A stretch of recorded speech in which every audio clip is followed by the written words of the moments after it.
Welcome to the 5th edition of the Saint Petersburg Florida Area News Podcast for the year 2019. I'm your host, Joshua Black. Today we will cover the committee meetings that took place on January 31st. The first was an agenda review for the full-day City Council meeting planned for February 7th. Ed Montanari pulled a couple of items from the consent agenda, and Lisa Wheeler-Bowman added a new business item.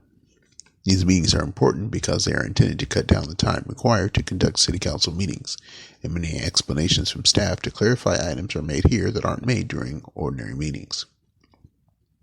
For example, Agenda Item F2 would seem to be redundant for a similar item from December 6th, but as Brejesh from Engineering and Heather from the legal team explained, the item is actually a correction of that item because the contract signed differed from what was presented to Council. No explanation for how that happened, but I'm sure a one-on-one meeting from staff will happen this coming week with Ed Montanari, the council member who asked about it.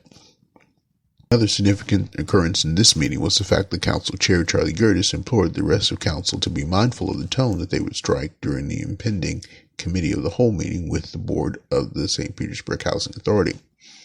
If you recall, former Council Chair Lisa Wheeler-Bowman had made quite an effort to get this meeting to take place after the board had requested $3 million from the City Council for the Jordan Park project.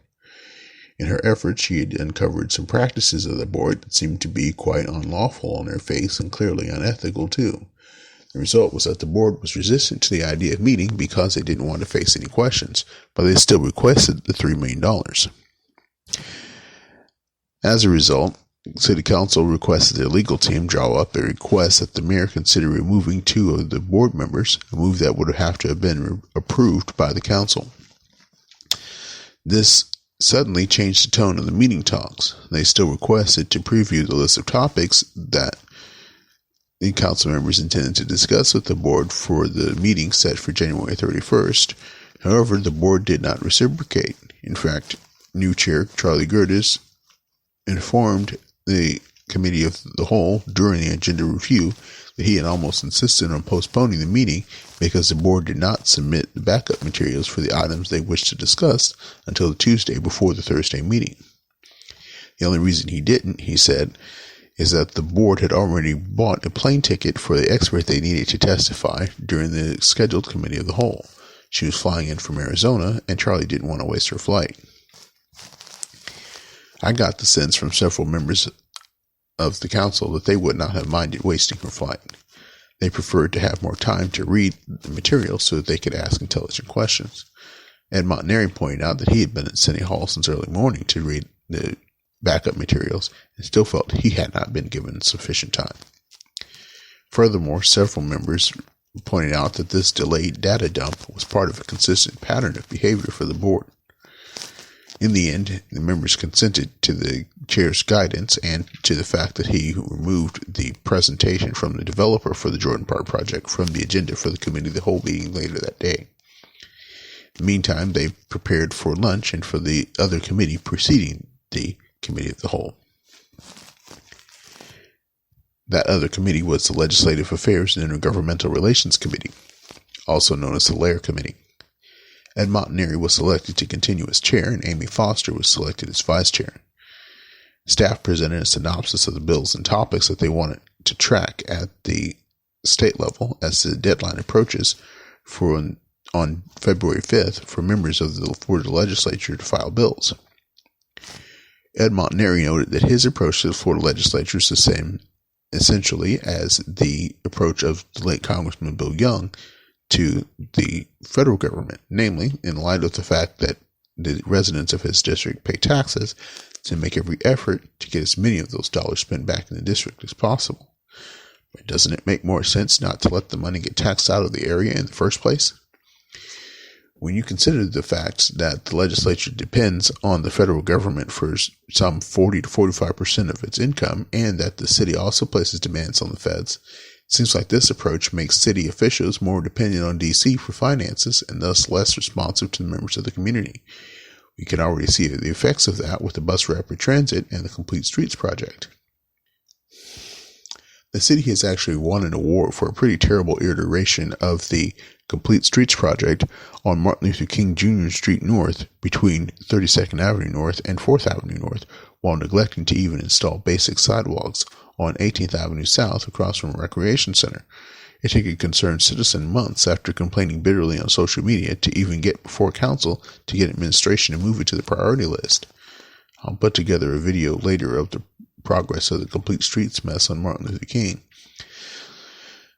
By the way, as noted in our most recent episode, they somehow also found money to plant trees on 18th Avenue South, but not to put in crosswalks. That tree planting project was also guided by federal funds. This planting was discussed in the last HERS committee meeting when Montanari asked for pictures of the trees that had been planted there because the collage prepared by Sustainability Director Sharon Wright only showed one tree, but lots of photos of trash pickup. Randy Gabbard, eager for more tax dollars, asked why the city didn't have a similar list of priorities for federal funds and bills. Some puzzled looks went around until Amy Foster mentioned that the city actually pays a lobbyist to look out for the interests of the city government at the federal level. I have submitted a public records request for the name and salary of that lobbyist. I'll post it on Facebook when I get it. The next meeting of the Lair Committee had been planned for May 30th, but Gabbard objected, noting that the legislative session would have already been over and they would not have had a chance to get an update on the items they wanted to focus on. Thus, the next committee meeting is now scheduled for March 14th, the week before most of the council members are planning to visit the legislature. The Saint Petersburg Chamber of Commerce is organizing a St. Pete Day in Tallahassee for March 21st, and several members intend to go with them. Council members intend to use that time to lobby legislature members for the items on the city's priority list. The next meeting was the Committee of the Whole, and before they got to the board of the St. Petersburg Housing Authority, they needed to discuss the storefront conservation corridor overlay. Basically, the city is trying to keep current storefronts along Beach Drive and Central Avenue from consolidating too much. The proposed regulations would grandfather in any current cases, but the emphasis, if approved, will be on demanding a minimum percentage of small storefronts while limiting the number of medium and large storefronts. Now, staff insisted that storefront size is not a direct correlation with venue size. A smaller storefront could lead to a larger venue if the venue also included space upstairs alongside the smaller venue. It could also go behind the smaller venue.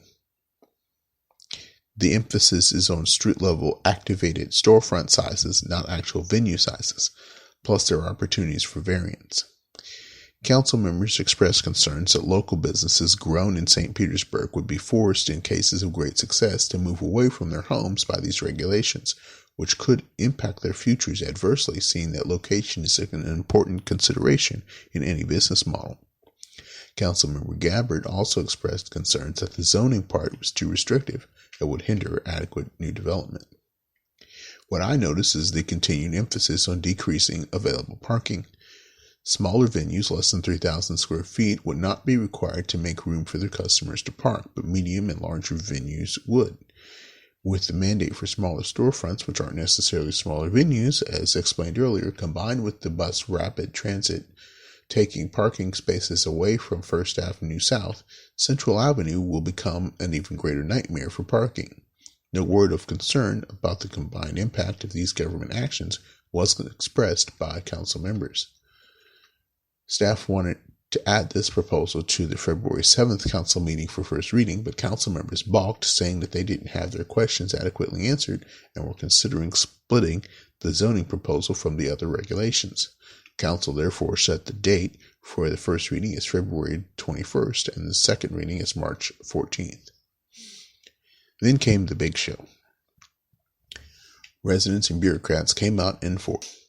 Room 100, where council committee meetings are held, has a capacity limit of 94 persons, so the community resource room was used for overflow, and it was necessary. The first presentation was intended to justify the estimated cost of renovating 31 units in the 9 oldest buildings of the Jordan Park project. A representative from the contracted architectural firm showed a series of slides that detailed the work that will be necessary to bring these buildings up to code. The estimate was said to be $4.2 million. And this was intended to lead into the presentation by the consultant that had flown in from Arizona, but members of City Council had serious questions about the way the estimates had been compiled, especially seeing that the items at the end of the tally sheet fit estimate for the developer and other costs that came very near to $1 million. Commissioner Tony Love tried desperately to get the council members off the subject, but they dogged the consultant from the architectural firm insistently, dissatisfied with the answers they were receiving. I can't blame them. I have a copy of her presentation, and I will include it in a separate link at the end of this transcript. The next consultant didn't fare much better. Her numbers were supposed to be based on the other consultant's numbers, but even accepting them didn't justify the math she presented. I also have a copy of her presentation. I'll link to that at the end too. Basically, the plan for redevelopment includes turning part of the public housing project into Section 8 housing, about 76 units of the 266. That isn't stated in any of the slides, which is why they didn't make any sense. In order for those to be Section 8, they need to be privately owned, hence the Rise Development Corporation, ostensibly a private nonprofit entity but created by a tax-funded government entity. In addition to the serious and legitimate questions about the consultants' presentations, council members also brought up items they had previously listed for discussion, including the compensation terms of the Rise Development Corporation, the possibility of a new satellite office for the board, the deplorable lack of communication between the board and the city council, and why a volunteer member was told that she would have to pay for information she requested about the historical practices of the board. Love explained that the member had asked for 5 or 6 years of data and that this required staff to stop working on other essential projects, which triggers a state statute that allows them to charge for the work necessary to be done to make the public records available. Furthermore, with overtures from Council Chair Gertis, he committed to annual meetings to try to improve communications with City Council. Amy Foster wasn't satisfied with his statements on communication, though. She noted that whenever they have asked the Federal Department of Housing and Urban Development to look into questionable practices by the Housing Authority, Council was reminded that they are the government entity that has legal oversight authority over the board of the Saint Petersburg Housing Authority, this despite the state law that prohibits them from disbanding it. She wants better reports and more accountability. Love didn't seem too eager to comply. Love also dodged questions about the Rise Development Corporation's compensation scheme. He stated that the legal team of the Housing Authority had determined that any compensation terms for such an entity were a violation of state law, and thus the board had dropped the idea entirely. Montanari pressed him for answers about the plan anyway, but he refused to answer. Gabbard asked about posting a satellite office in the new Jordan Park development upon its completion, but Love insisted that the plan to sell tax credits to investors would be jeopardized by such a plan. Selling tax credits to investors? Yes. The sale of the tax credits is expected to be the largest source of income for the redevelopment of the 206 dilapidated units currently filled with current code violations. The $3 million requested from the city only covers part of the cost of turning the 31 units into 60 new units that would form the basis for increasing the income of the development in order to qualify for the private loans they are seeking by transforming those 60 units plus 16 of the others into Section 8 units. Now, posting a government building on private property isn't that unusual, but having a housing property also lease a government office building would make it more mixed use than residential, thus lowering the tax credits available for sale. Deputy Mayor Dr. Tamika Tomlin stated that administration would like to see the actual headquarters of St. Petersburg Housing Authority relocated from North St. Petersburg, where none of the people who rent facilities owned by it live, to South St. Petersburg, where all of them do live. Council members Driscoll and Gabbard agreed, demanding to know why Love and the rest of the board seemed so adamant about preventing accessibility to their offices for their customers. Again, Love dodged the question. What wasn't discussed is the fact that only wealthy people are able to make the investment in the tax credits and are the only ones who would benefit from them. Furthermore, seeking higher rents via Section 8 in order to service debts from private lenders means enriching banks with interest payments via larger tax-funded subsidies. This means a greater burden on the taxpayers and thus a greater hill for the poor to climb. That's the way all these subsidy-focused programs seem to work. And I must pause here to note that a change in the rent receipts for the housing project do not come in a change in rental prices for the tenants. The tenants in both public housing and Section 8 housing are only required to pay 1/3 of their monthly income in rent, with government subsidies covering the rest. Section 8 vouchers pay private landlords the difference between the rental requirement of the individual and the market level rent. Public housing entities are paid less. In the end, Gerdes and Cornell seem more conciliatory than the rest of the council, but that may not be enough to give the board the $3 million in tax dollars they seek. Now it's up to the residents to keep their taxes out of the hands of the banks. Next council meeting is scheduled for February 7th, 2019. Be sure to check the link below for the agenda and the additions and deletions. Thanks for listening. This has been St. Petersburg Florida Area News, a production of the Reconstructionist Radio Network.